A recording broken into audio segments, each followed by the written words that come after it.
Letters from Travis is the heartfelt story of a young, courageous Marine who died fighting for his country, and the ideals and values he cherished.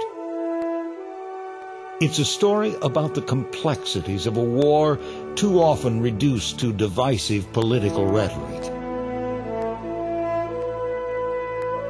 Above all, it's the story of a father who, from the personal tragedy of his son's death, found the inspiration to once again serve his country.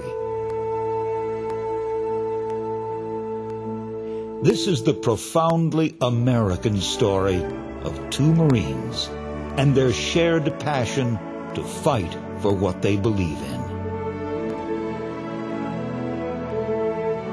This is the story of Travis and Tom Manion.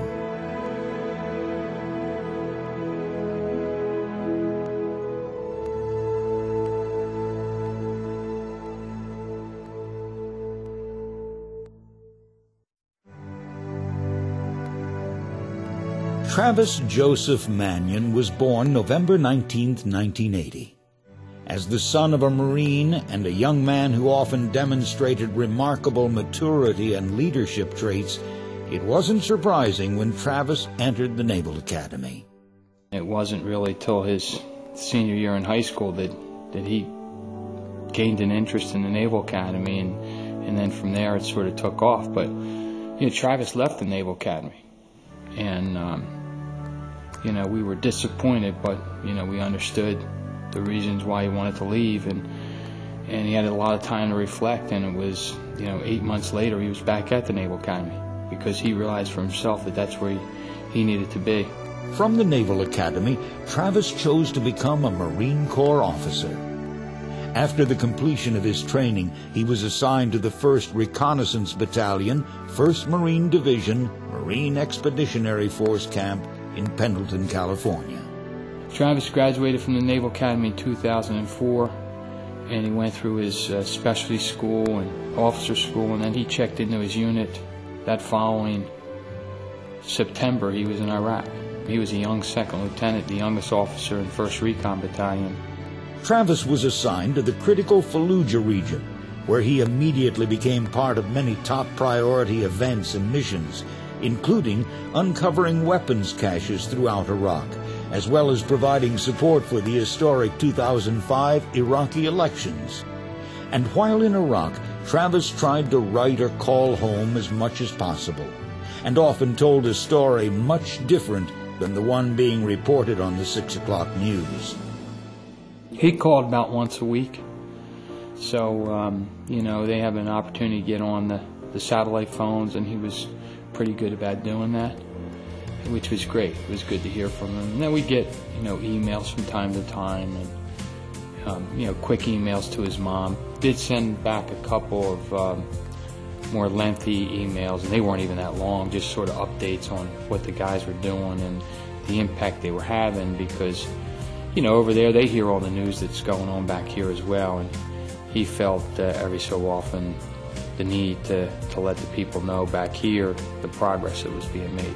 He felt like he and his Marines and his fellow Iraqi counterparts were doing that. They were fighting in the streets to bring freedom to that land and to support the interest of our country. And he didn't really feel like the rest of America really understood that or got that well enough. After returning from a successful tour in March of 2006, Travis set out to prepare his unit for a return deployment scheduled for spring of 2007. However, Travis was chosen to become part of a military transition team and was informed that he would be sent back to Fallujah the day after Christmas. This left Travis only enough time for a short visit home before returning to Iraq. When Travis came home, he was back here for a little while. Of course, they did a lot of training, but he came back for a couple weeks to stay with us, and got involved in looking at the local papers, and the guys that have been over there, they take an interest in what they're reading back here in terms of what's being reported and the type of support that's there. And for Travis, one of the things he noticed right away when he was here is that they were putting a number up in the Democratic headquarters in town. Actually, each time a service member was killed, they would notch a number up on the window. And it says up on the window of the Democratic headquarters, "We honor our fallen." And it has a number up there, and then they'll notch it again if they lose another soldier. And Travis took exception to that. He said, "Dad, that's really bothering me, because they're not really honoring our guys, and none of our guys that have given their life over there would think they were honoring them by notching their number up there. They're doing that as a political statement, and I really got a problem with it. I want to do something about it." And of course, when Travis was killed, they notched his number on the window, and it's still up there today. Letters from Travis will be continued.